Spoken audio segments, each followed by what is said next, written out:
When I signed up to work the night shift at the Walmart off Highway 47, I figured the worst thing I'd face would be boredom. Maybe the occasional drunk customer or a broken vending machine. But on my first night, the manager handed me a laminated card with 10 rules printed in bold red letters. Rules like, never look directly at the security cameras after 3 a.m., and if you see a child alone in the aisles, do not approach. I thought it was some kind of joke until the intercom called my name, and the store was empty. My name is David Rodriguez, and 3 months ago, I was desperate for work. The oil rig I've been working on for 2 years shut down, and with my savings running dry, I couldn't afford to be picky. The Walmart Supercenter on Highway 47 was hiring for a night receptionist position, 12-hour shifts from 9 p.m. to 9 a.m., decent pay, and most importantly, they were hiring immediately. The location was perfect too, just 15 minutes from my apartment in a strip of rural Texas that most people forgot existed. The building itself was enormous, one of those supercenters that seemed to stretch on forever. During my interview, I'd walk through aisles that felt like city blocks, past apartments that could have been entire stores. The fluorescent lights hummed constantly, creating an almost hypnotic white noise that made the whole place feel surreal even during normal business hours. At night, I imagined it would be peaceful, quiet, a good place to catch up on reading between the occasional customer. Janet Kowalski, the day manager who conducted my interview, was a woman in her 50s with graying hair pulled back in a tight ponytail. She had the look of someone who'd been working retail for decades, efficient, no nonsense, but with tired eyes that suggested she'd seen more than her share of workplace weirdness. During our conversation, she mentioned that the night receptionist position had a surprisingly high turnover rate. People just don't seem to stick with a night shift, she explained, shuffling through my application papers. Some folks can't handle the isolation. Others, well, they decide the job isn't a good fit. There was something in the way she said it that made me wonder what she wasn't telling me, but I needed the job too badly to press for details. She offered me the position on the spot, and I started the following Monday. My first shift was supposed to be a training night with the outgoing receptionist, but when I arrived at 8:45 p.m., Janet met me at the employee entrance with an apologetic expression. Sorry, David. Kevin called in sick tonight. Food poisoning, apparently. But don't worry. The night shift is pretty straightforward. You'll mostly be monitoring the front desk, helping any late-night customers, and keeping an eye on things until the morning crew arrives. She handed me a set of keys and a security badge with my name and photo. Oh, and here's your rule sheet. Make sure you read it thoroughly. The laminated card she placed in my hand was about the size of an index card, printed on both sides with bold red text. At the top, it read, Night Shift Protocols, Mandatory Compliance. Below there were 10 numbered rules that made absolutely no sense. 1. Never let anyone into the building after 2:17 a.m., even if they have employee keys or identification. 2. If you see a child alone in any aisle after midnight, do not approach them. Call security immediately and wait for instructions. 3. Do not look directly at the security camera monitors after 3 a.m. unless responding to an emergency. 4. The intercom system may activate on its own during night hours. Ignore any announcements that occur without your input. 5. Never go near the Employee of the Month wall after midnight for any reason. 6.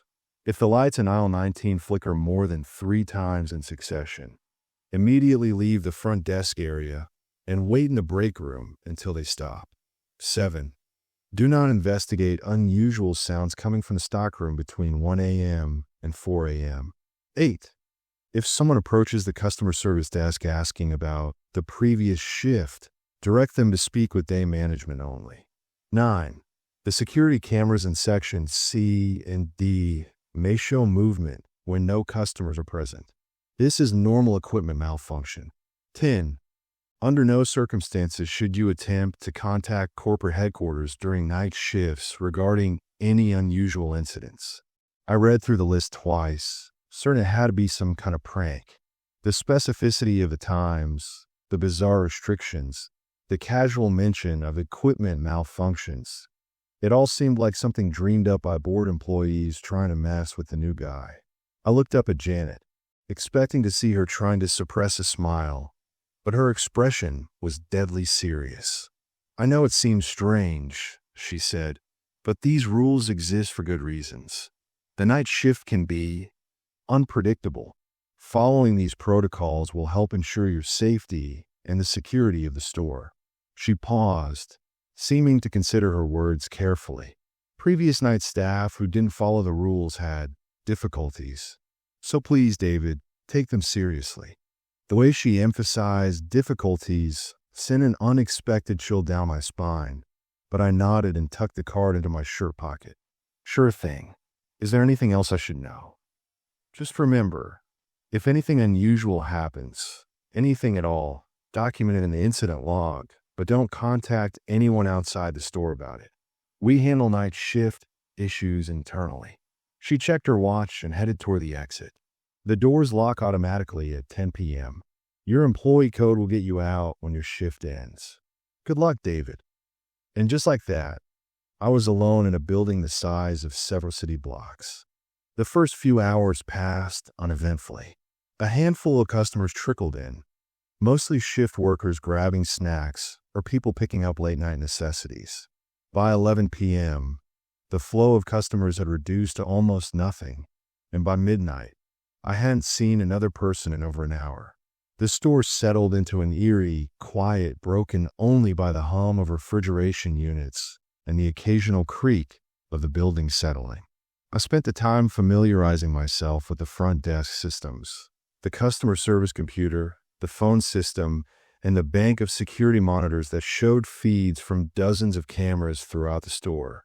The screens displayed empty aisles stretching into shadows, checkout lanes standing vacant, and parking lot views showing my loan car under the fluorescent lights. At 12:47 a.m., I pulled out the rule card again and reread it, trying to make sense of the strange instructions. Rule number 5 particularly puzzled me. Why couldn't I go near the Employee of the Month wall after midnight? I noticed it during my interview, a display case near the front entrance with several framed photos of smiling employees from different years. It seemed completely harmless. The more I thought about the rules, the more curious I became. What exactly had happened during previous night shifts that necessitated such specific restrictions? Were they dealing with some kind of security issue? Corporate espionage? The whole thing felt like an elaborate joke, but Janet's serious demeanor suggested otherwise. By 1:30 a.m., I was fighting off boredom by exploring the computer system, looking through employee databases and store policies. Most of it was standard retail information, but I did notice something odd in the personnel files. According to the records, the night receptionist position had been filled 8 times in the past 2 years. That seemed like an unusually high turnover rate for what appeared to be a fairly simple job. I was scrolling through training materials when the intercom system suddenly crackled to life. The sound made me jump, a sharp burst of static followed by the electronic tone that preceded store announcements. I waited for someone to speak, probably a manager calling from another location, but instead I heard my own name. "David Rodriguez. Please report to the security office." My blood went cold. The voice was flat and electronic, clearly computer-generated, but there was something unsettling about hearing my name echoing through the empty store. I looked around the front desk area, suddenly very aware of how alone I was. The security office was in the back of the store, past dozens of darkened aisles and hundreds of feet away from the front desk. I grabbed the rule card and reread number 4. The intercom system may activate on its own during night hours.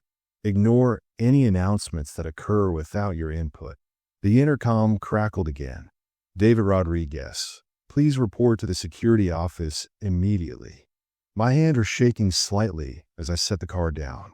The logical part of my brain knew it had to be some kind of automated system malfunction, maybe triggered by my employee badge or computer activity. But the timing felt too coincidental, too targeted, and Janet's warnings about following the rules echoed in my mind.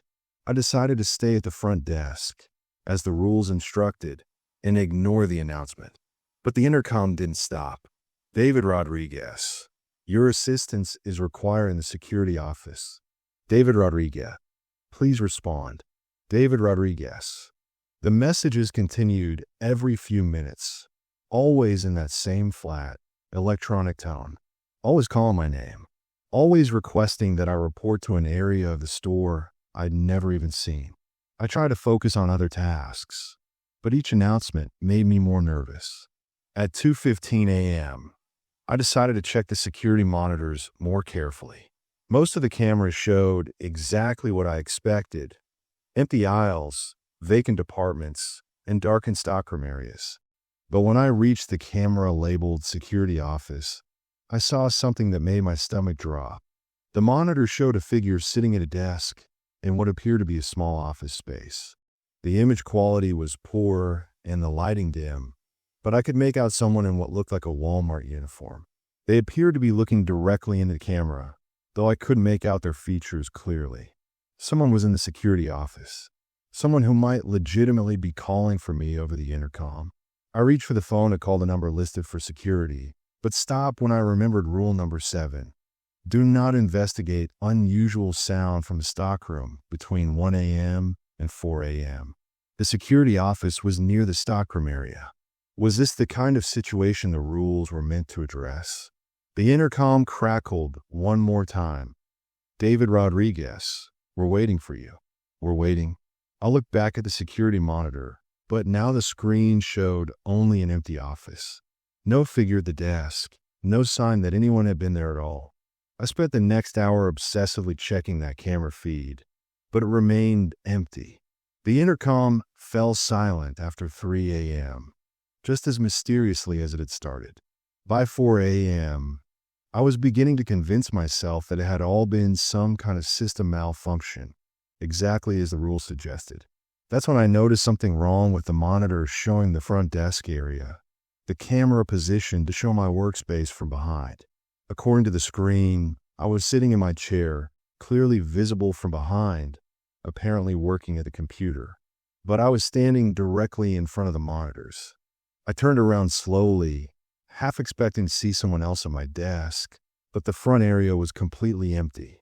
When I looked back at the monitor, the image still showed someone sitting in my chair. The figure's posture, the clothing, even the hair color, everything matched my appearance perfectly. I waved my hand, and the figure on the screen remained motionless. I walked closer to the monitor, studying the impossible image. The timestamp showed the current time, and every other camera feed updated in real time, showing the store exactly as it was. But this one camera insisted that I was sitting at my desk when I clearly wasn't. The figure on the screen slowly turned around. It was my face looking back at me from the monitor. My exact face, wearing my exact expression of horror and confusion. The other me raised one hand and pressed it against what would have been the inside of the screen, as if trying to push through glass. And the screen went black. I spent the remaining 5 hours of my shift in a state of barely controlled panic, avoiding the security monitors and jumping at every small sound. When the morning shift arrived at 9 a.m., I had never been happier to see other people in my life. Janet arrived shortly after the day's staff, and I approached her immediately. "We need to talk," I said, trying to keep my voice steady. "About last night. About the rules." She nodded knowingly, as if she'd been expecting this conversation. "The training room," she said simply, and led me to a small office behind the customer service desk. "You saw something, didn't you?" she asked once the door was closed. "The intercom? The cameras. How did you know?" "Because it happens to everyone on their first night. Consider a test. The ones who panic and quit never come back. The ones who follow the rules." She paused. "Well, they get to keep working here. What the hell is going on in this place?" Janet sat down heavily, suddenly looking much older than her 50-something years. "David, There are things about this store that corporate prefers not to discuss. Things that happen during the night shift that don't fit into normal operational parameters. The rules exist to help you coexist with the irregularities. Irregularities? Janet, I saw myself on the security monitor when I wasn't at my desk. That's not an irregularity. That's impossible. Is it? She asked quietly. You're here, aren't you? You made it through your first shift. The rules worked. I stared at her, trying to process what she was implying. You're telling me that this store is… what? Haunted. I'm telling you that night shift here requires a certain level of flexibility in your understanding of normal. Follow the rules, do your job, and you'll be fine. Try to investigate or change things and… She shrugged. Well, we'll need to hire another night receptionist. As I drove home that morning, Janet's words echoed in my mind. Part of me wanted to quit immediately, to never set foot in that place again. But another part, the part that needed this job, that couldn't afford to be unemployed, was already planning to return that night. After all, I had followed the rules, and I had survived. But I couldn't shake the image of my own face staring back at me from that monitor, or the feeling that whatever was happening at the Walmart on Highway 47 was far from over. The second night, I arrived 30 minutes early, determined to understand what I'd gotten myself into. If Jana was right, and these irregularities were just part of the job, then maybe I could learn to manage them. The pay was good, the work was otherwise easy, and I needed the stability. But that didn't mean I was going to blindly follow mysterious rules without trying to understand the situation. My first stop was the Employee of the Month wall that rule number 5 warned me to avoid after midnight. In the bright fluorescent lighting of early evening, with customers and staff moving around the front entrance, it looked completely ordinary. The display case held 8 framed photographs arranged in 2 rows, showing employees from different years dating back to the store's opening in 1998. The photos were typical corporate portraits, smiling workers in blue Walmart vests, professional headshots with names and achievement dates printed below. Sandra Mills, March 1999. Robert Jackson, August 2001. Christina Valdez, July 2004. Most of the employees looked young, probably part-timers putting themselves through school or saving for other goals. But one frame in the bottom row was empty. Not just empty. The glass was spiderwebbed with cracks, as if something had struck it from the inside. A handwritten sticky note attached to the frame read simply, "Do not fill this spot." The note was yellow with age and written in faded blue ink. I checked the chronological order of the other photos. Based on the dates, the empty frame should have held the Employee of the Month for March 2003. Whoever had earned that recognition was conspicuously absent from the display. Interesting, isn't it? I turned to find a thin man in his 60s wearing a Walmart vest, a mop bucket beside him. His name tag read Bill Maintenance. His weathered face held a knowing expression, as if he'd caught me doing exactly what he'd expected. The broken frame? I asked. That, and the fact that you're looking at it. Bill glanced around, then moved closer and lowered his voice. You're the new night guy, aren't you? David. How did you? Word travels fast around here, especially when it comes to night shift. He looked at the cracked frame, his expression growing serious. Let me give you some advice, kid. Whatever Janet told you about following the rules, double it, triple it. The night shift here isn't like anywhere else. What happened to the person who was supposed to be in that frame? Bill was quiet for a long moment, mopping the same spot on the floor repeatedly. Kevin Marsh. Good kid. Worked here part-time while he was going to college. Always stayed late, picked up extra shifts. Really dedicated employee. He paused. Too dedicated, maybe. What do you mean? He was curious, like you are now. Started asking questions about the weird stuff that happened at night. Spent time investigating instead of just doing his job. Bill's expression darkened. March 15th, 2003. He was working the night shift. Security footage shows him at his desk, at 2:30 a.m. Shows him getting up to check something at 3:15. After that, he shrugged. Next thing anyone knew, it was morning and Kevin was gone. Car still in the parking lot. Personal belongings still at his workstation. Just gone. Did they call the police? Of course they did. Missing person investigation, the whole thing. But here's what gets strange. Kevin kept showing up in the computer system. Payroll records, work schedules, even performance reviews. According to corporate databases, Kevin Marsh never stopped working here. They'd issue his paychecks, and somehow they'd get deposited. His employment record shows perfect attendance right up until last month. I felt a chill run down my spine. Last month, that's when they finally purged his records from the system. Took them over 20 years to admit he wasn't coming back. Bill resumed mopping, but kept his voice low. Of course, that was right around the time they started hiring for night receptionist again. Funny timing, don't you think? Before I could respond, Bill moved away, pushing his mop bucket toward another section of the store. Remember what I said about the rules, David. Some things are more important than curiosity. I spent the rest of the evening thinking about Kevin Marsh and what Bill had told me. When 10 p.m. arrived and the store shifted to night mode, I felt a familiar anxiety settling in my chest. But I also felt a growing determination to understand what had happened to my predecessor and what was still happening in this place. The first few hours of my shift passed normally. A few late customers, routine maintenance of the front desk area, and the usual settling sounds of a large building at night. I avoided looking directly at the security monitors after 3 a.m., as instructed, but I couldn't help stealing occasional glances. Around 1:30 a.m., I decided to do some research. If Kevin Marsh had been investigating the store's oddities, maybe he'd left some kind of record.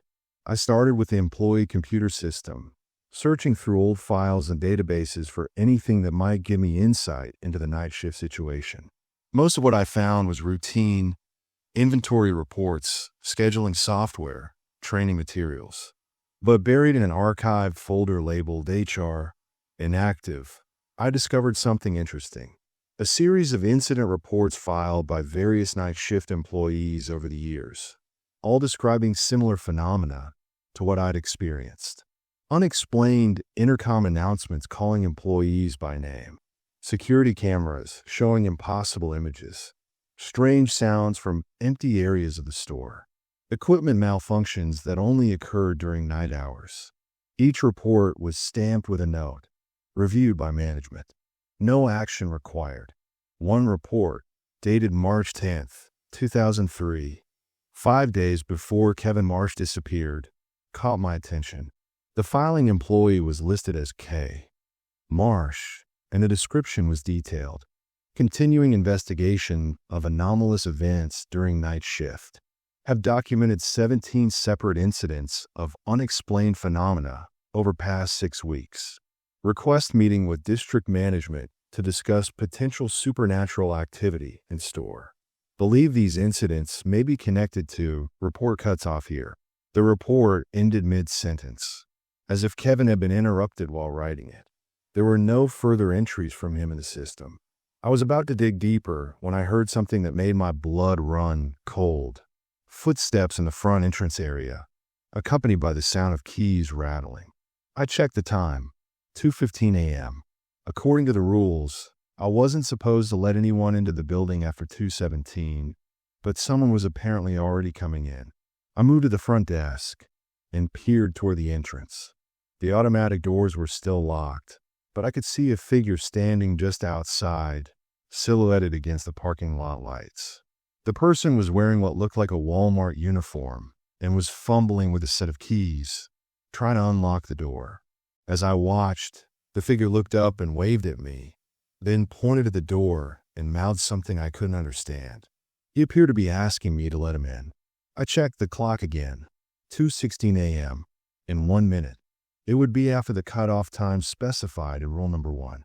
But this person had keys.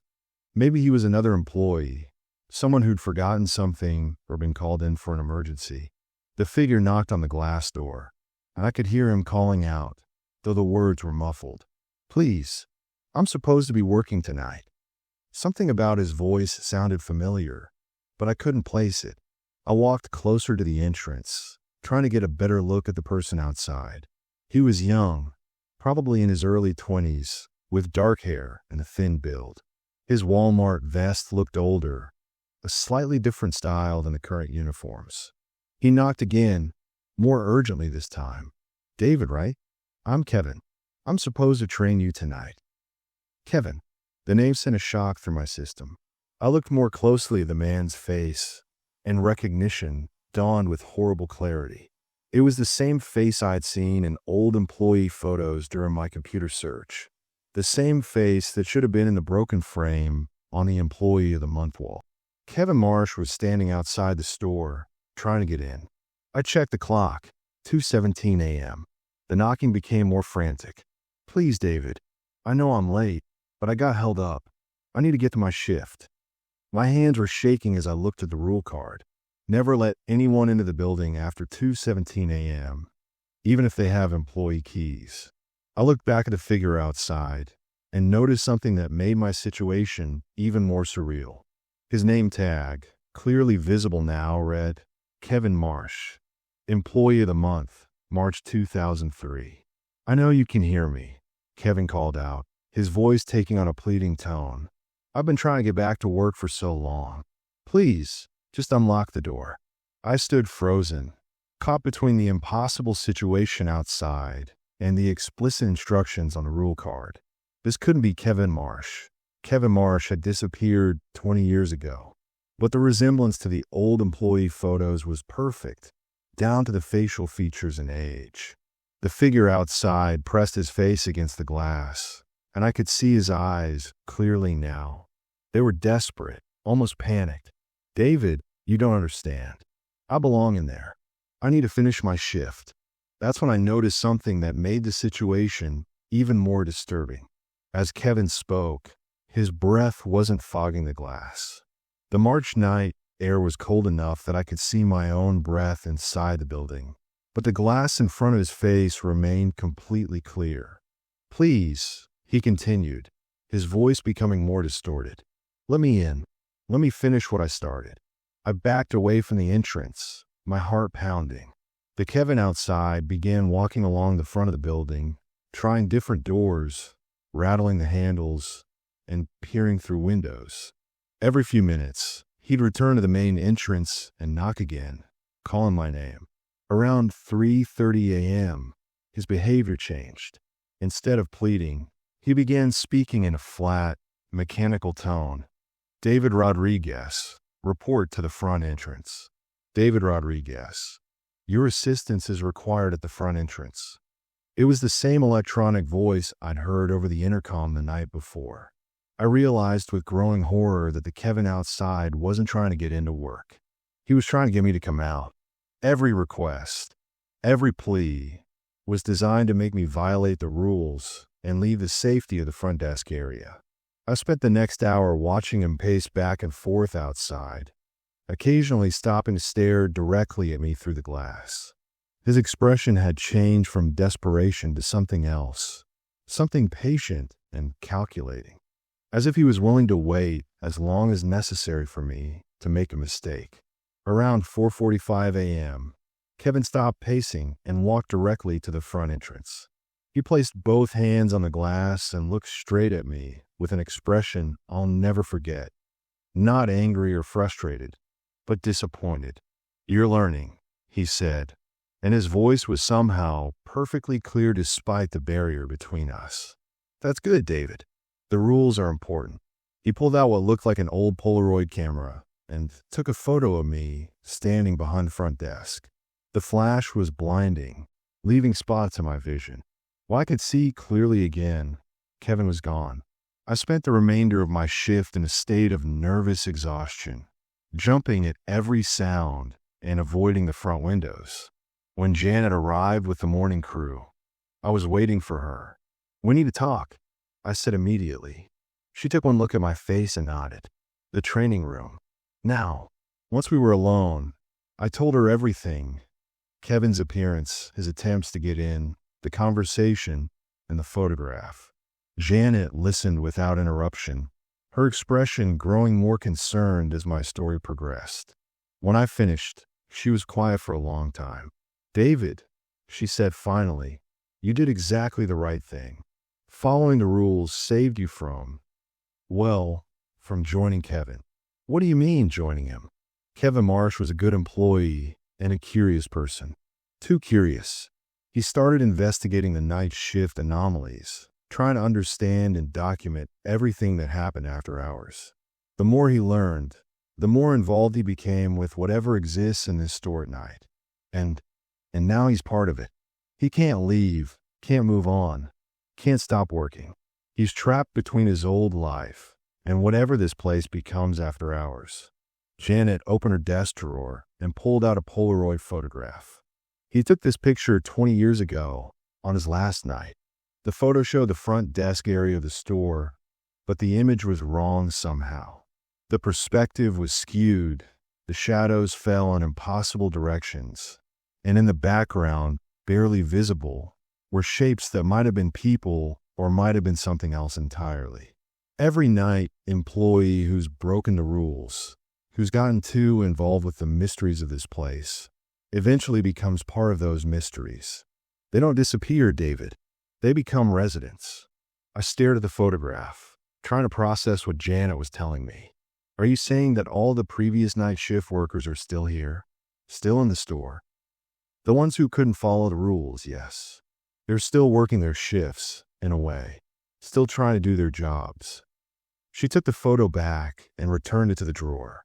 "That's why the rules are so specific, David. They're not just guidelines. They're a survival manual." As I drove home that morning, I couldn't stop thinking about Kevin's disappointed expression when he realized I wouldn't let him in. There had been something almost proud in his voice when he said I was learning. But learning what exactly? And how many more tests would I have to pass before my night shifts became routine? The Polaroid Kevin had taken of me was still bothering me. I had the uncomfortable feeling that somewhere in the store, in whatever space he occupied between reality and something else, he was adding my photo to a collection of night shift employees, past and present. And I was terrified of what that might mean for my future at Walmart. By my third night, I thought I was beginning to understand the pattern. Follow the rules, ignore the anomalies, and survive until morning. It seemed like a manageable system, even if the logic behind it remained completely incomprehensible. But that confidence was shattered when I encountered something that the rules apparently couldn't protect me from. The things that lived in the aisles after closing time. I'd become obsessed with researching the store's history, spending my breaks and meal times digging through old files and archived documents. What I discovered painted a picture of a location that had been problematic from the very beginning. Construction delays due to unexplained equipment failures. An unusually high number of workplace accidents during the building phase. 3 different contractors walking off the job, citing disturbing conditions they refused to elaborate on. The store had opened in September 1998, but the problems didn't stop with construction. Employee turnover was consistently higher than other Walmart locations in the region. Customers occasionally complained about feeling unwelcome or watched while shopping. And the night shift position had never been stable, with most employees lasting only a few weeks.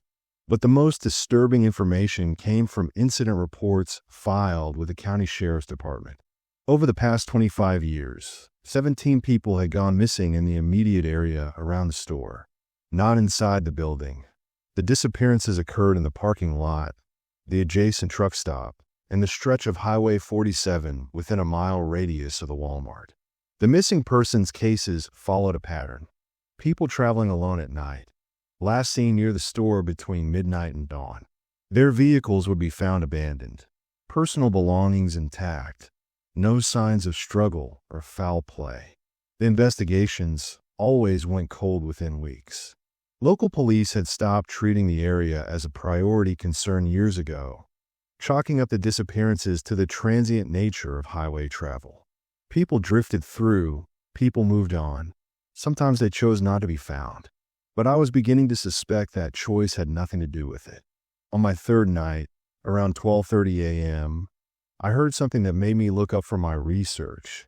Voices coming from deeper in the store.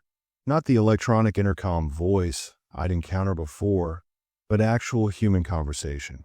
Multiple people talking in low tones, their words indistinct but clearly present. I checked the customer tracking system. No one had entered the store since 11:45 p.m., and that customer had checked out and left well before midnight. According to every system I had access to, the building was empty except for me. The voices seemed to be coming from the grocery section, somewhere around the cleaning supplies and household goods. Aisle 19, if I remember the layout correctly. That was the same aisle mentioned in rule number 6. If the lights in aisle 19 flicker more than 3 times in succession, immediately leave the front desk area and wait in the break room. I listened carefully, trying to make out words or identify the speakers. The conversation sounded casual, almost friendly, the kind of mundane chatter you'd hear from customers doing late-night shopping. But there were no customers, and the tone had an odd quality, as if the voices weren't quite synchronized with whatever mouths were producing them. Curiosity overrode caution. I left the front desk and walked toward the grocery section, moving quietly through the empty aisles. The fluorescent lights hummed overhead, casting everything in harsh white light that created deep shadows between the product displays.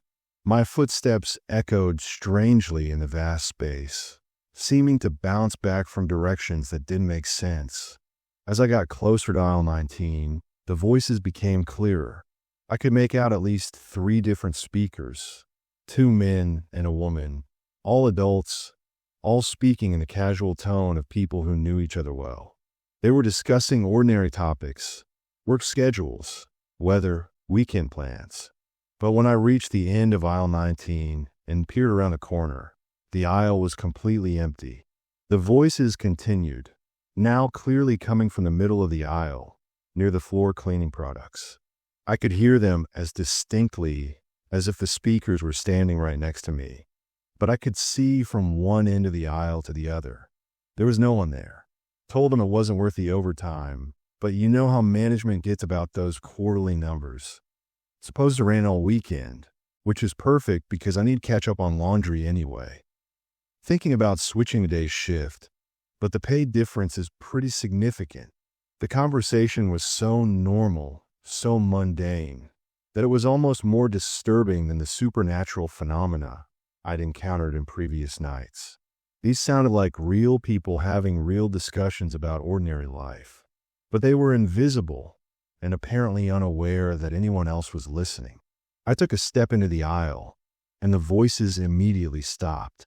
The silence that followed was profound and unnatural. Not just the absence of voices, but the complete elimination of all sound. No humming lights, no buildings settling, no distant traffic from the highway. The entire store seemed to hold its breath. Then I heard footsteps, not my own, but other feet moving through the aisle, walking away from me toward the far end. I couldn't see anyone, but I could hear the distinct sound of shoes on linoleum, moving with purpose and urgency. I followed the sounds, staying several feet behind whatever was making them.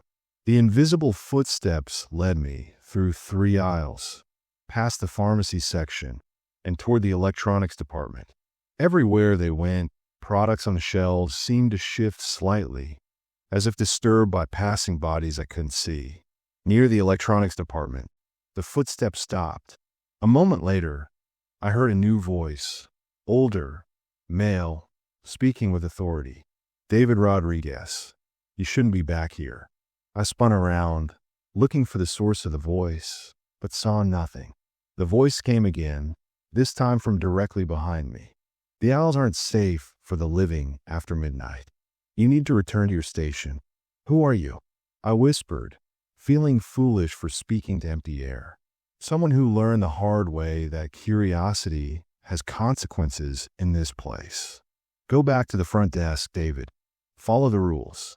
I wanted to ask more questions, but something in the voice's tone convinced me that this wasn't a conversation I should be having. I hurried back through the darkened aisles, my heart pounding and my skin crawling with the sensation of being watched by invisible eyes. When I reached the front desk area, I looked back toward the grocery section. The lights in aisle 19 flickered once, twice, 3 times in quick succession. According to rule number 6, I should have immediately left for the break room. Instead, I stayed at my post, transfixed by what happened next. The aisle lights went out completely, plunging that section of the store into darkness. But in the darkness, I could see movement. Not the movement of people, but the movement of the products themselves. Boxes shifting on shelves, bottles rearranging themselves, entire displays reorganizing without any visible cause. And throughout it all, I could hear voices again, not just the 3 from before, but dozens of them. Men, women, children, elderly voices, all talking simultaneously in that same casual, conversational tone. The sound grew louder and more chaotic, until it became an incomprehensible wall of human noise echoing through the darkened aisles. Then, as suddenly as it had started, everything stopped. The lights came back on, the voices ceased, and the store returned to its normal nighttime quiet. I spent the rest of the night at the front desk, too shaken to do anything but watch the security monitors and count the hours until dawn. But even the monitors offered no comfort. Several cameras showed brief glimpses of figures moving through the aisles, always at the edge of the frame, always gone when I tried to focus on them. When morning came, I was exhausted and rattled. But as I prepared to leave, I encountered someone who would help me understand what I'd experienced. An elderly man in a security guard uniform, mopping the floor near the entrance. His name tag read, Harold Security, and unlike the other employees I'd met, he seemed genuinely friendly rather than cautiously professional. "Rough night?" he asked, noting my haggard appearance. "You could say that. Are you day shift security?" Harold chuckled, a sound that held no humor. "Son, I haven't worked a day shift in 15 years. I'm night security, same as you. I just work different hours than you do." Something about his phrasing bothered me. Different hours? But it's almost 9 a.m. For you, maybe. For me, it's still 3:30 in the morning, March 15th, 2003. He continued mopping, but his expression grew serious. Time works differently for some of us who work the night shift here. We get stuck. The date he mentioned was familiar. March 15th, 2003 was the night Kevin Marsh had disappeared. I studied Harold more carefully and realized with growing unease that his uniform was an older style, and his appearance had a slightly translucent quality, as if he wasn't entirely solid. "You're like Kevin, aren't you?" I asked quietly. Kevin, Margaret, Sandra, Tommy, and about a dozen others were the ones who couldn't leave well enough alone, who had to investigate, had to understand. Harold's voice carried deep regret. "Now we're permanent night staff. What did you see in the aisles?" "The voices, the movement. Those are the customers, David. The people who went missing over the years. They're still here, still shopping, still going about their routines. They don't know they're gone, don't understand that they can't leave." Harold paused in his mopping. During the day, when the store is full of living people, they fade into the background. But at night, when it's quiet, they become visible again. That's impossible, is it? You heard them yourself, talking about work schedules and weekend plans, living their ordinary lives. They're stuck in a loop, David, repeating the same conversations, the same shopping trips, night after night. I thought about the mundane nature of the conversations I'd overheard, the casual tone that had been more disturbing than any supernatural shriek or ghostly wailing. How many are there? 17 that we know of. Maybe more. They congregate in different areas of the store, some in grocery, some in electronics, some in clothing. Aisle 19 is where most of them gather because it's central and quiet. Harold resumed mopping, but kept talking.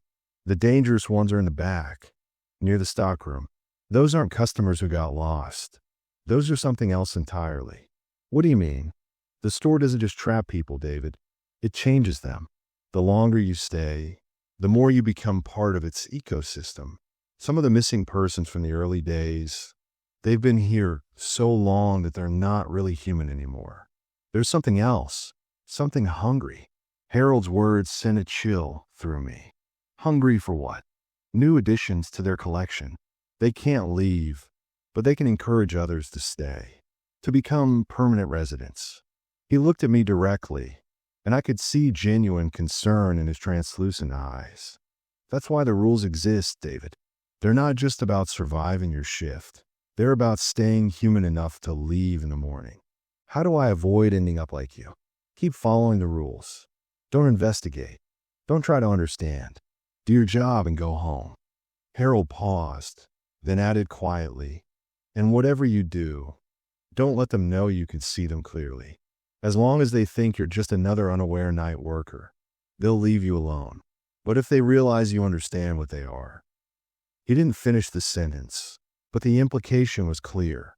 I left the store that morning with Harold's warnings echoing in my mind. The job that had started as a simple overnight receptionist position was revealing itself to be something far more complex and dangerous. I was working in a place where the missing became permanent residents, where former employees were trapped in endless shifts, and where the very act of curiosity could cost me my humanity. But I also realized that I was learning to navigate this impossible situation. I'd survived 3 nights, encountered multiple supernatural phenomena, and was beginning to understand the rules that governed this nighttime world. Maybe with enough caution and discipline, I could continue to work here safely. That confidence would be shattered the following night, when I discovered that understanding the rules and following them were 2 very different things. And when the things in the aisles finally noticed that I could see them clearly, everything changed. The 4th night began differently.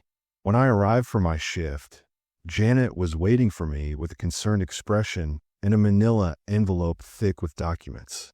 "We need to discuss some things before you start tonight," she said, leading me to the training room. "Corporate has been asking questions about the night shift position, and there are some complications you need to be aware of." She opened the envelope and spread several documents across the table. Why, I saw made my blood run cold. The first document was a corporate memo dated just 3 days prior, marked confidential, district managers only. The subject line read, "Night shift anomaly reports, Highway 47 location. David, corporate headquarters has been monitoring unusual incident reports from this store for the past 6 months. They're concerned about the frequency of unexplained events and the high turnover rate for night positions." Janet's voice was tense. "They're planning to send an investigation team." I scanned the memo quickly. It referenced recurring supernatural claims, employees' psychological evaluations, and potential liability issues. But the most disturbing part was a handwritten note in the margin. "Recommend immediate closure of night operations, pending investigation." They want to shut down the night shift. Worse than that, they want to understand why we've had so many problems with night employees. They're bringing in specialists, psychologists, corporate investigators, even some kind of paranormal research team. Janet pulled out another document, this one older and more worn. "But David, there are things about this store that corporate doesn't understand. Things they shouldn't understand." The second document was a construction report from 1998, stamped with multiple official seals and marked confidential. As I read through it, the true scope of the situation became clear. The Walmart on Highway 47 hadn't been built on empty land. It had been constructed on the site of the Riverside Psychiatric Hospital, a state institution that had operated from 1923 until its closure in 1995. The hospital had a troubled history, overcrowding, patient abuse scandals, and an unusually high death rate. But the most significant detail was in the site survey notes.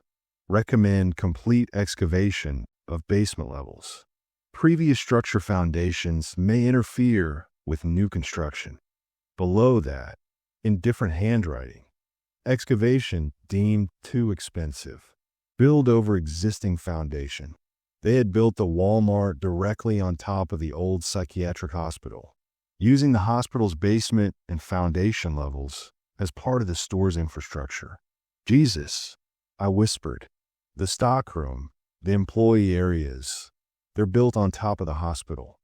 Not just on top of it, David. The hospital's basement levels are still down there, accessible through maintenance passages that corporate doesn't know about. And some of the hospital's residents never left. Janet pulled out a third document, this one handwritten in faded ink. It appeared to be a patient log from Riverside Psychiatric, dated March 1995, just months before the hospital's closure. The log detailed the final weeks of the hospital's operation, when staff were trying to transfer the remaining patients to other facilities. But according to the records, 17 patients had simply vanished during the transition period. No transfer records, no death certificates, no forwarding addresses. They had disappeared completely. 17 patients, I said, thinking of Harold's comment about 17 missing persons in the area over the past 25 years. The same 17 who became the voices you heard in the aisles. They never left the building, David. When the hospital closed, they stayed behind, and when Walmart was built on top of the old structure, they became part of the store's atmosphere. I studied the patient log more carefully, reading the names and brief descriptions. Most were listed as long-term residents with severe psychological conditions, people who had been institutionalized for decades.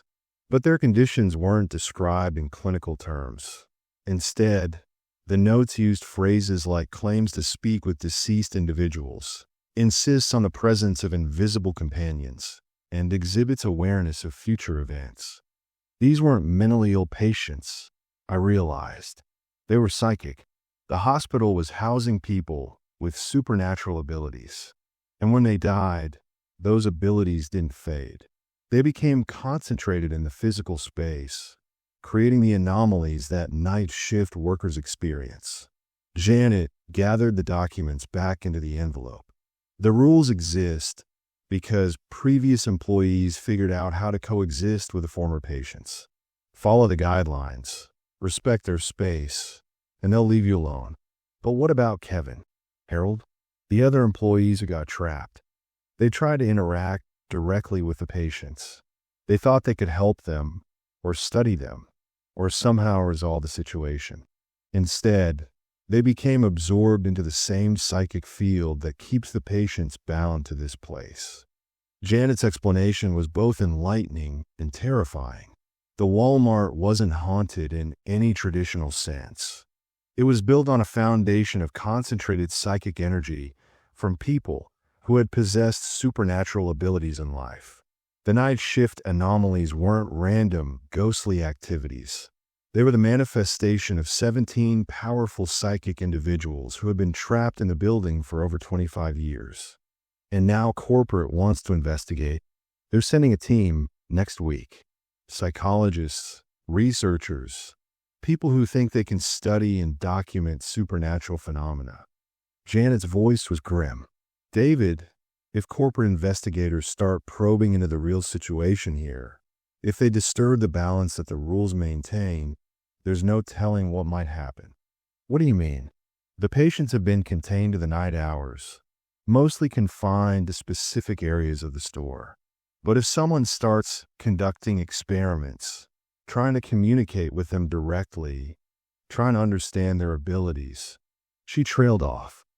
The barrier between their world and ours could collapse completely. I spent the rest of our conversation learning about previous corporate investigations. There had been 2 attempts in the past to study the store's anomalies, both ending in disaster. In 2008, a team of regional managers had tried to install additional security cameras in the affected areas. The cameras had worked for exactly one night before showing impossible images. Feeds from the old hospital, recordings of patients who had died decades ago, glimpses of spaces that no longer existed. The investigation was quietly terminated, and all the equipment was removed. In 2015, a loss prevention specialist had been assigned to conduct a week-long observation of the night shift. He'd lasted 3 nights before requesting immediate transfer to another location. His official report cited equipment malfunctions and employee safety concerns, but an unofficial note in his file described direct communication with deceased individuals and temporal anomalies affecting perception of reality. So what do we do about the upcoming investigation? Janet was quiet for a long moment. David, I need to ask something of you that goes beyond your job description. I need you to help me protect this store. Protect it from what? From corporate interference that could unleash something we can't control. The patients downstairs have been dormant for years, contained by the rules and routines we've established. But if investigators start disrupting that balance, if they start treating this as a research opportunity instead of a managed situation. She didn't need to finish. I understood what she was asking. You want me to sabotage the investigation. I want you to help me ensure that the investigation finds nothing worth pursuing. Corporate needs to conclude that the night shift problems are explainable, manageable, and not worth the expense of further study. Janet opened her desk drawer and pulled out a key ring with several unmarked keys. These access the original hospital areas beneath the store, maintenance passages, old patient rooms, areas that don't appear on any Walmart blueprint. If you're willing, I can show you exactly what we're trying to protect corporate from discovering. I stared at the keys, understanding that accepting them would fundamentally change my relationship with the store. I wouldn't just be a night receptionist following mysterious rules. I'd become an active participant in maintaining whatever supernatural equilibrium existed in this place. What happens if I say no? Then I find another way to handle the corporate investigation, and you continue working your shifts according to the rules. Nothing changes for you. Janet paused. But David, you've already seen more than most night employees. You've encountered the patients, spoken with former employees who became trapped here. You understand the situation better than anyone else we could ask for help.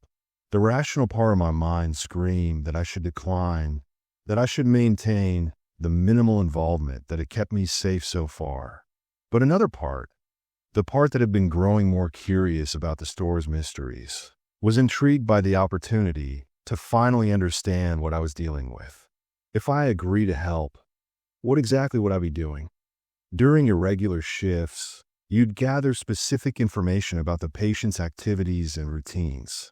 You'd help me document their behavior patterns so we can predict how they might react to outside interference. Janet leaned forward, and when the corporate investigators arrive, you'd help me ensure they see only what we want them to see. I thought about Harold's warning about curiosity having consequences, about Kevin's fate, about the dangers of becoming too involved with the store's supernatural residents. But I also thought about the 17 missing persons who had become trapped here, about the former employees still working endless shifts, about the delicate balance that kept all of them from becoming something worse. What guarantee do I have that helping you won't end up like Kevin or Harold? Because unlike them, you won't be trying to change anything or save anyone. You'll be working to maintain the status quo, to keep the patients contained and peaceful. Janet's expression was earnest. The employees who got trapped were trying to resolve the situation. We're trying to preserve it. After a long moment of consideration, I reached for the keys. All right, I said. Show me what's downstairs. That decision would prove to be either the smartest or most foolish choice of my life. But as Janet led me toward a maintenance door I'd never noticed before, I realized that I crossed a line from which there would be no return. The night shift at Walmart had started as a simple job. Now it was becoming something much more complex and dangerous. As we descended a narrow staircase into the original hospital levels beneath the store, I could hear voices drifting up from the darkness below. Not the casual conversation of invisible customers, but something else entirely. Something that sounded almost like singing. And for the first time since I started working here, I began to understand that the rules weren't just about survival. They were about preventing something much worse from waking up. The corporate investigation team arrived on a Tuesday morning, just as Janet had warned. 3 people in expensive suits, carrying briefcases and tablets, looking completely out of place in the rural Texas Walmart. I watched them from the employee break room as Janet gave them a tour of the store, pointing out normal operations and deflecting their questions about night shift irregularities. Dr. Rebecca Martinez, the team leader, was a corporate psychologist specializing in workplace anomalies. Thomas Chun, a technology specialist focused on security system malfunctions, and Angela Morrison, whose official title was Incident Documentation Analyst, but whom I suspected was some kind of paranormal investigator. They were scheduled to observe 3 night shifts, beginning that very evening. Janet had spent the afternoon briefing me on our plan to manage their investigation, but as the sun set and my shift approached, I felt increasingly nervous about what we were attempting. The week I'd spent exploring the hospital levels beneath the store had given me a much deeper understanding of what we were dealing with. The basement areas were a maze of old patient rooms, therapy spaces, and administrative offices, all remarkably well preserved despite being abandoned for nearly 30 years. The walls still held hospital equipment, patient records, and personal belongings left behind during the hasty closure. But more importantly, the basement was where the patients spent their daylight hours. During my explorations, I'd encountered them directly. 17 individuals who appeared completely solid and normal until you noticed details like the outdated clothing, the translucent quality of their skin, and the fact that they cast no shadows under the fluorescent lights. They were surprisingly communicative once they realized I could see them clearly. Many had been institutionalized for decades and were eager for conversation with someone new. They told me about their lives before the hospital, their experiences as patients, and their confusion about the passage of time since the building's closure. Dr. Patricia Henley had been a patient since 1947, committed by her family for claiming she could predict future events.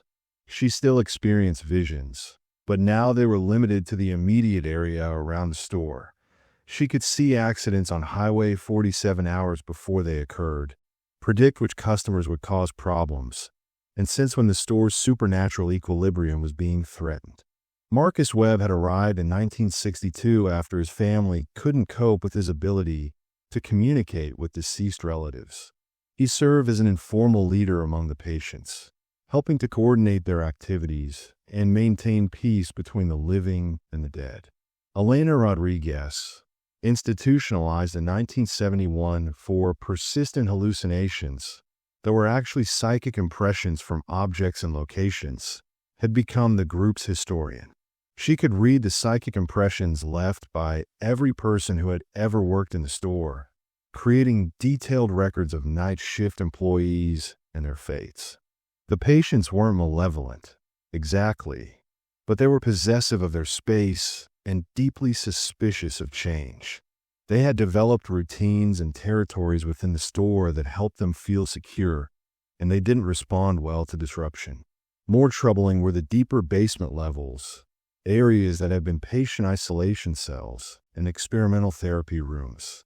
Those spaces contained something else entirely. The remnants of patients who had undergone experimental treatments designed to cure their psychic abilities. The procedures had failed catastrophically, leaving behind entities that were barely recognizable as human. These things are what Harold had warned me about. The hungry ones, the entities that actively sought to add new residents to the store's supernatural population. They were contained in the deepest levels by barriers the patients had constructed, but those barriers required constant maintenance and could be disrupted by outside interference. As I began my shift with the corporate investigators present, I understood exactly what Janet meant about maintaining the delicate balance. Dr. Martinez had set up monitoring equipment throughout the store, motion sensors, audio recorders, electromagnetic field detectors, and infrared cameras. She was particularly interested in aisle 19 and the Employee of the Month wall, areas where previous reports had indicated the highest levels of anomalous activity. Thomas Chen was focused on the security camera system, trying to identify patterns in the supposed malfunctions. He brought additional recording equipment and was planning to monitor all feeds simultaneously throughout the night.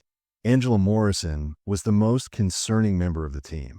She moved through the store with the confidence of someone who had encountered supernatural phenomena before, and she carried equipment I didn't recognize, devices that appeared to be designed for detecting and communicating with non-physical entities. The first few hours of the shift proceeded normally. The investigators took notes, monitored their equipment, and observed the routine operations of a night shift. But around 1 a.m., when the patients typically began their evening activities, the situation started to deteriorate. Dr. Martinez's motion sensors began detecting movement throughout the store, but the investigators couldn't see anything that would trigger the alerts.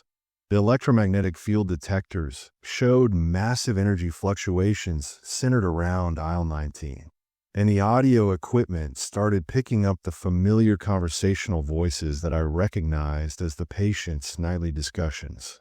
"This is exactly what we've been looking for," Dr. Martinez said excitedly, reviewing the data on her tablet. Consistent, measurable anomalies occurring on a predictable schedule. Thomas Chun was having less success with the security cameras. His additional recording equipment showed the same impossible images that had plagued previous investigations. Feeds from empty aisles that displayed figures from decades past, recordings of spaces that shouldn't exist, glimpses of the old hospital overlaying the current store layout. "The camera system is completely compromised," he reported. "Either this is the most sophisticated hoax I've ever encountered, or we're dealing with some kind of temporal distortion field." But it was Angela Morrison who posed the greatest threat to our carefully maintained balance. She had identified the strongest psychic signatures in the store and was actively trying to establish communication with the patients. "I know you can hear me," she said, standing in the middle of aisle 19 with what appeared to be some kind of electronic medium device. "My name is Angela, and I'm here to help. Can you show me a sign that you're present?" I watched from the front desk with growing alarm as her equipment began responding to her requests. Lights flickered in patterns, products moved on shelves, and the temperature in the aisle dropped noticeably.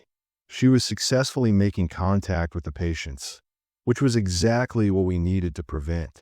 According to our plan, I was supposed to find subtle ways to disrupt the investigation. Technical malfunctions, distracting incidents, anything that would make the night shift appear chaotic rather than supernaturally active.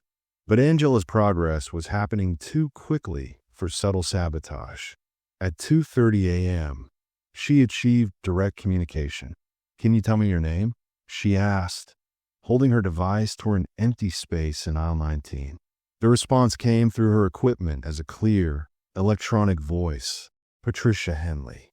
I've been waiting to speak with someone who could hear me." Dr. Martinez and Thomas Chun rushed to Angela's location, their excitement palpable. They were witnessing confirmed, documented supernatural communication, exactly the kind of breakthrough that would justify extensive corporate interest in the store. That's when I made a decision that would change everything.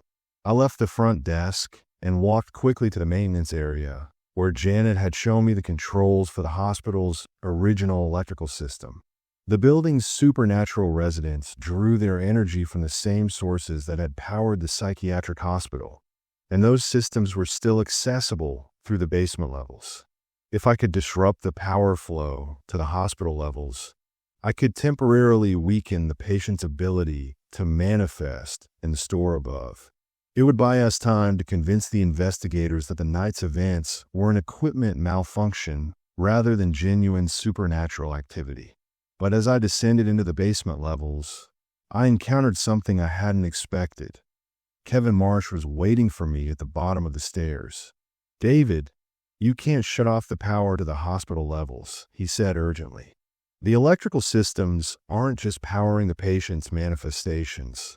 They're powering the containment barriers that keep the deep-level entities trapped. What are you talking about? The things in the isolation cells, the failed experimental subjects, they're held in place by electromagnetic barriers powered by the hospital's original systems. If you cut the power, you'll release them into the store above. I stared at him, realizing the terrible scope of what I'd been about to do.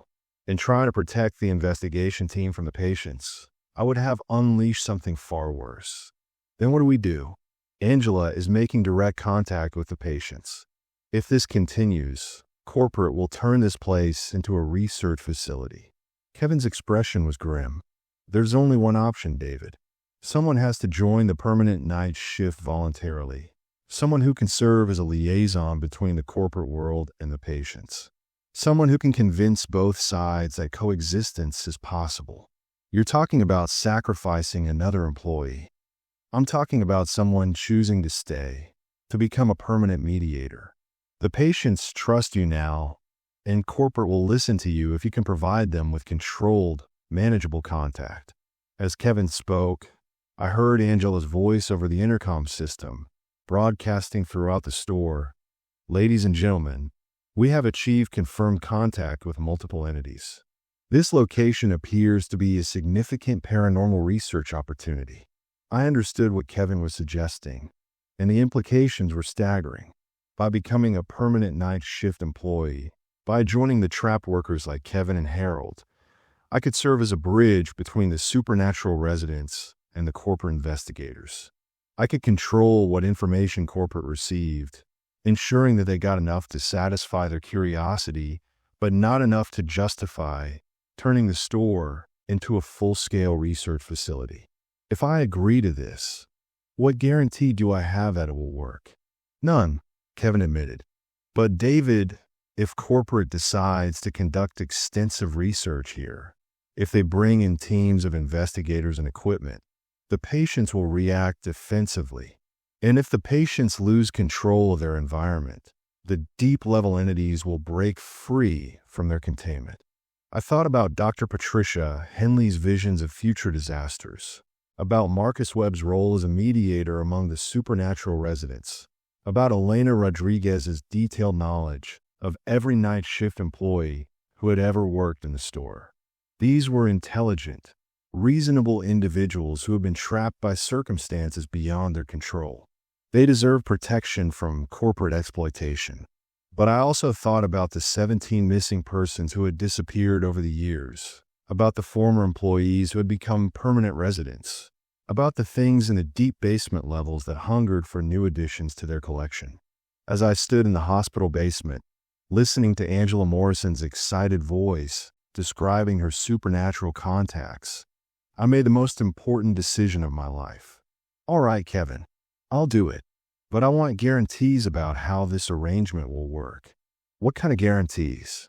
I want the patients to understand that I'm working to protect them, not exploit them. I want the corporate investigators to receive enough information to satisfy their curiosity without learning anything that could endanger the supernatural residents. And I want assurance that the deep-level entities remain contained. Kevin nodded slowly. I think we can arrange that. But David, once you make this commitment, there's no going back. You'll become part of this place, bound to it permanently. I looked around the basement levels, thinking about the patient records I'd read, the conversations I'd had with the supernatural residents, the delicate balance that kept this entire situation from becoming a catastrophe. Then let's do it right, I said. Let's make sure this arrangement protects everyone. The patients, the investigators, and the people who might otherwise become victims of whatever is contained in the deep levels. When I returned to the main store level, I found the corporate investigators in a state of controlled excitement. Angela had documented extensive communication with multiple entities. Dr. Martinez had recorded significant electromagnetic anomalies, and Thomas Chun had captured video footage of impossible events. But as I approached them, I felt a strange sense of clarity and purpose. I understood now what my role would be. Not just a night receptionist, but a permanent mediator between two worlds that needed to coexist peacefully. "Excuse me," I said to Dr. Martinez. "I think there are some things about this location that you need to understand." As I began explaining the true situation to the corporate investigators, I felt myself changing, becoming more connected to the store's supernatural ecosystem. The decision to stay, to become a permanent resident, was already altering my relationship with time and reality. But for the first time since I'd started working the night shift at Walmart, I felt like I understood my purpose. I wasn't just surviving the anomalies. I was becoming part of the solution. And somewhere in the depths of the store, in spaces that existed between the world of the living and the world of the trapped, I could hear voices welcoming me home. The corporate investigators would get their answers, the patients would get their protection, and I would get to continue working the night shift at Walmart. Forever.